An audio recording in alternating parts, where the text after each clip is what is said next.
बाहर जितने संकट हैं दोस्तों वो यहां से निकल करके आए। जड़ें यहां हैं, बाहर पत्ते निकले हैं। अंदर तो बीज है, बाहर की तरफ वृक्ष उगा हुआ है।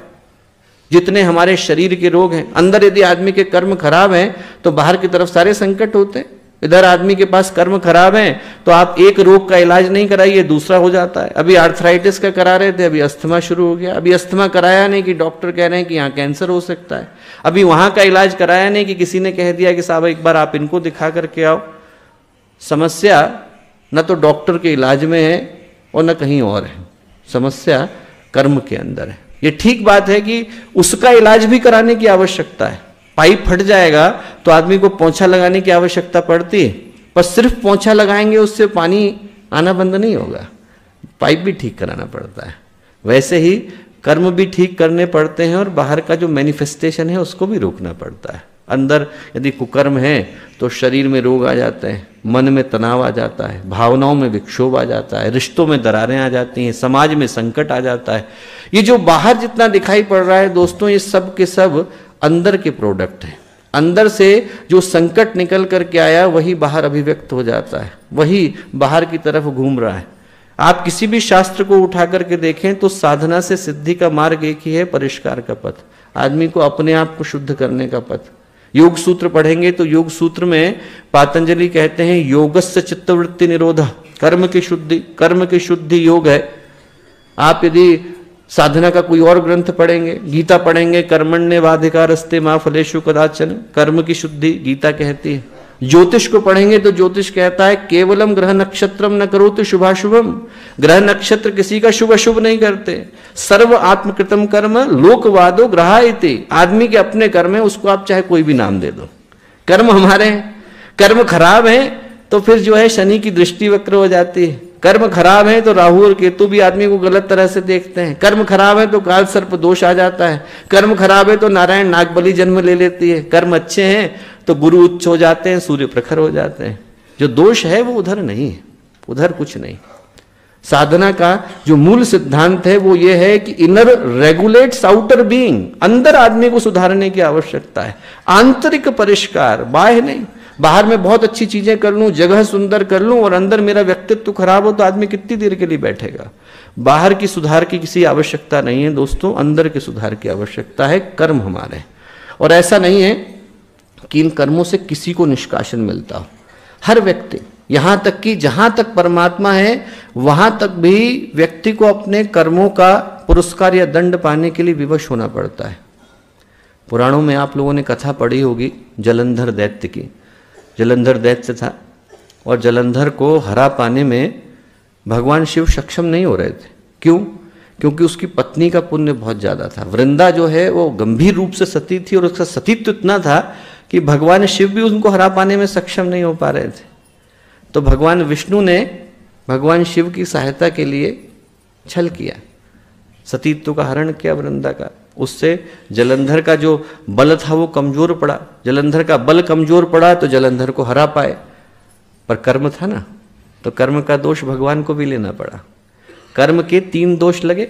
वृंदा निर्दोष थी, पर वृंदा को निर्दोष होने के बावजूद समाज के लांछन को स्वीकार करना पड़ा, तो वो कर्म मां सीता को उठाना पड़ा। निर्दोष थी, निर्दोष होने के बावजूद किसी ने कह दिया कि साहब उनका चरित्र सही नहीं है, भगवान हटाने को तैयार हो गए, अयोध्या से बाहर जाने को कह दिया। अयोध्या से बाहर जाने को कह दिया तो आप विश्वास नहीं करेंगे, वाल्मीकि आए, वाल्मीकि ने कहा कि मैं इस युग की छोड़ दीजिए, पिछले जितने युग हैं जब से मैं तपस्या कर रहा हूं सारी तपस्याओं को यहां रख करके सौगंध लेता हूं कि सीता निर्दोष है। एक अयोध्यावासी ने नहीं सुना, सारे अयोध्यावासियों ने कहा कि नहीं, सीता को जाना पड़ेगा। विभीषण आ गए, विभीषण ने कहा कि अरे साहब मैं लंका में रहता था, मैं बता रहा हूं कि सीता निर्दोष है। नहीं सुना, जाना पड़ा और सीता जी को वो कर्म लेना पड़ा जो उनका नहीं था, निर्दोष होते हुए उनको जाना पड़ा। और वो ऐसा नहीं है कि अयोध्यावासी इससे वंचित रह गए, ये कर्म उनको लगा तो अयोध्यावासियों को सरयू में जाकर के सारे अयोध्यावासियों को प्राण त्यागने पड़े। कर्म हर एक को लगता है। भगवान राम को लेना पड़ा, भगवान राम भगवान विष्णु के अवतार, उनको ये कर्म लेना पड़ा क्योंकि उनने छल किया था। उनको कर्म ये लेना पड़ा कि जिंदगी भर घूमे और अपनों से वियोग में घूमे। जैसे ही उनको राजपाट मिलने वाला था, वनवास मिल गया, घूमते रहे। जैसे ही वनवास समाप्त होने को हुआ, सीता का अपहरण हो गया, सीता को लेकर के आए, जैसे ही राज्य में पहुंचे वैसे ही लोगों ने लांछन लगाना शुरू कर दिया, सीता चली गई। पुत्र को अपने देख नहीं पाए, लवकुश को नहीं देख पाए, और जब लवकुश से मुलाकात हुई तो राम के शरीर छोड़ने का समय आ गया। जिंदगी भर वियोग में घूमते रहे, भगवान को लेना पड़ता है। और भगवान शिव जिनकी सहायता के लिए भगवान विष्णु ने कार्य किया था, उनको भी ये कर्म लेना पड़ा। भगवान शिव को दासत्व स्वीकार करना पड़ा, क्योंकि भगवान विष्णु ने उनकी सहायता के लिए काम किया था। तो भगवान शिव को हनुमान के रूप में जन्म लेना पड़ा और जिंदगी भर भगवान राम के दास के रूप में गुजारना पड़ा, सेवक के रूप में गुजारना पड़ा। भगवान को भी कर्म लेना पड़ता है, कर्म हर एक को लेना पड़ता है। कोई यदि इस धोखे में है कि हमको नहीं लेना पड़ेगा, तो उसका धोखा तभी तक सक्षम है जब उसे लगे कि वो भगवान राम से ज्यादा शक्तिशाली है। आप भगवान शिव से ज्यादा ताकत लेकर के आए तो मैं नहीं जानता, आप भगवान विष्णु से ज्यादा जो है शक्तियां लेकर के आए तो मैं नहीं जानता, पर यदि उनसे नीचे हैं तो कर्म लेना पड़ेगा। कर्म हर एक को लेना पड़ता है। मांडव्य ऋषि की कथा आती है और बड़ी प्यारी कथा आती है। ध्यान में थे, इतनी देर में किसी की गाय जो है भागकर उनके आश्रम में आ गई। पीछे से गाय का जो है रखवाला आ रहा था, उसने कहा कि मेरी गाय चुराने का प्रयत्न कर रहा है। मांडव ऋषि मौन में थे तो बोलते नहीं थे, तो वो जो है राजा से जाके शिकायत करी और राजा ने कहा कि साहब हमारे राज्य में जो भी चोरी करता है उसको सूली की सज़ा दी जाती है। तो सूली की सज़ा ऐसी होती थी पहले के समय में कि बिठा दिया करते थे और धीरे धीरे करके फरसा ऊपर से आता था, धीरे धीरे काटता जाता था, बहुत कष्ट होता था। पर मांडव ऋषि ने एक विरोध नहीं किया, ये नहीं कहा कि मैंने नहीं किया ऐसा। बैठे रहे शांत होकर के, बोले यदि मेरा कोई कर्म है तो मैं स्वीकार करता हूँ, मेरा कर्म है तो मैं उसको गर्व के साथ स्वीकार करता हूँ, मेरा कर्म मेरी तरफ आ रहा है। राजा को थोड़ी देर में सत्य पता चला कि ऐसा था नहीं, वो तो ऋषि थे। भागे गया, दौड़ करके चरण छुए, बोले महाराज मुझे क्षमा करिए, मेरे से बहुत बड़ी गलती हो गई। प्राण जाने को थे मांडव ऋषि के। मांडव ऋषि बोले राजा तुम मेरे दोषी नहीं हो, तुम्हारे पास जो साक्ष्य गए तुमने उसके आधार पर निर्णय लिया, तुम मेरे दोषी नहीं हो। बोले मेरे दोषी वो लोग हैं जिनने कर्म के निर्धारण की व्यवस्था बनाई, मैं उनसे जाकर के प्रश्न करूंगा।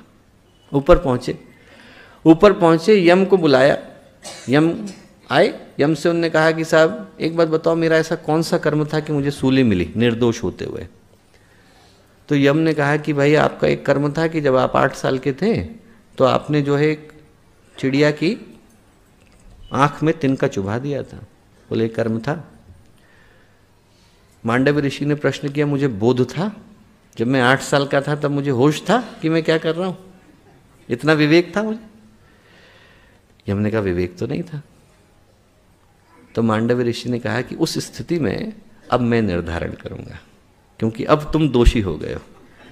तो उन्होंने कहा अब निर्धारण मैं करूंगा। पहला निर्धारण मांडव ऋषि ने किया कि यदि 12 साल से नीचे का बच्चा है तो उसके कर्म आधे आधे स्वीकारने पड़ते हैं। माता पिता को, बच्चे को तो बोध है नहीं, माता पिता को जानकारी देनी चाहिए थी कि क्या करना है क्या नहीं करना। 12 साल से नीचे के बच्चे के लिए आंशिक कर्म लगता है, उससे नीचे का जो बच्चा है जिस तक बोध नहीं है तब तक माता पिता जिम्मेवार हैं, माता पिता को कर्म लगेगा। पहली बात ये। दूसरा बोले कि चूंकि तुम यम हो, न्याय के सिंहासन पर बैठे थे और होते हुए तुमने इस अन्याय को होने दिया, तो बोले इसलिए क्या है कि अब मैं तुम्हें श्राप देता हूं कि तुम धरती पर जाकर के जन्म लो। और बोले एक साथ तुम 2 रूपों में जन्मोगे, एक में राजा बनोगे पर विवेक नहीं होगा, जिंदगी भर भटकते रहोगे। एक में विवेक होगा पर अधिकार नहीं होगा, भटकते रहोगे। तो यम एक साथ आए, विदुर के रूप में आए और धृतराष्ट्र के रूप में आए। धृतराष्ट्र के रूप में राजा बने पर बोध नहीं था, भटकते रहे जिंदगी भर, माया के चक्र में पड़े रहे। धृतराष्ट्र शब्द निकल करके आया, धृत का मतलब चिपकना, राष्ट्र का मतलब देश। जो देश के साथ चिपक करके बैठ जाए वो धृतराष्ट्र है। बाहर से दिख रहा हो इससे फर्क नहीं पड़ता, अंदर से तो दिख नहीं रहा है। तो धृतराष्ट्र जो है वो भटकते रहे। विदुर के रूप में आए, विवेक पूरा था, अधिकार जरा सा भी नहीं था, कभी यहाँ रहे कभी वहां रहे, कभी इधर रहे कभी उधर रहे। तो क्या है, कर्म हर एक को लेना पड़ता है। जो कर्म की व्यवस्था करते हैं यम, उनको लेना पड़ता है। तो हमको आपको कौन छोड़ने वाला है, हर एक को लेना पड़ता है। कर्म आ जाता है दोस्तों, समय पर दरवाजे पर नॉक करने लग जाता है। यथा धेनु सहस्रेषु वत्सो गच्छति मातरः तदा यच्च कृतम कर्म कर्तारम अधिगच्छति। जैसे करोड़ों गायों के बीच में बछड़ा अपनी माँ को ढूंढ लेता है, वैसे ही करोड़ों प्राणियों के बीच में कर्म अपने कर्ता को ढूंढ लेता है। ढूंढ लेगा, वो पहुंच जाएगा, आपके पास आ जाएगा। और ऐसा नहीं कि हम ही मानते हैं। मुसलमानों में आप उठा करके देखो तो मुसलमानों में कहते हैं कि जब भी पूछता हूं कि खुदा मेरा हाल देख, हुक्म होता है पहला अपने नाम कमाल देख। किया क्या है पहले ये तो देख, हाल तो बाद में देख, पहले ये देख कि तूने किया क्या है। तो दोस्तों कर्म हर एक को लेना पड़ता है, और यही जो कर्म की शुद्धि है यही साधना से सिद्धि है। कर्मों की शुद्धि, अपना परिष्कार, यही अर्जुन का महाभारत है, यही देवासुर संग्राम है, यही गुरुदेव की महापुरुष चरण साधना है। और इस साधना को करने के लिए किसी दूसरे के सहारे की जरूरत नहीं पड़ती। आदमी मैराथन की दौड़ पर जाए और किसी की पीठ पर चढ़ करके बैठ जाए तो मैराथन की दौड़ उसकी थोड़ी है, किसी और की। वैसे ही आदमी सोचे कि साधना तो किसी और से करा लेंगे, वो संकल्प ले लें, वो थोड़ा सा कर देंगे, उनसे पूजा करा देंगे, उनसे हम लोग ज्योतिष पढ़वा देंगे, उनकी हो जाएगी, आपकी नहीं होगी। आपके लिए आप ही को साधना करने की आवश्यकता है। साधना से सिद्धि का पहला सिद्धांत बाहर नहीं भीतर है।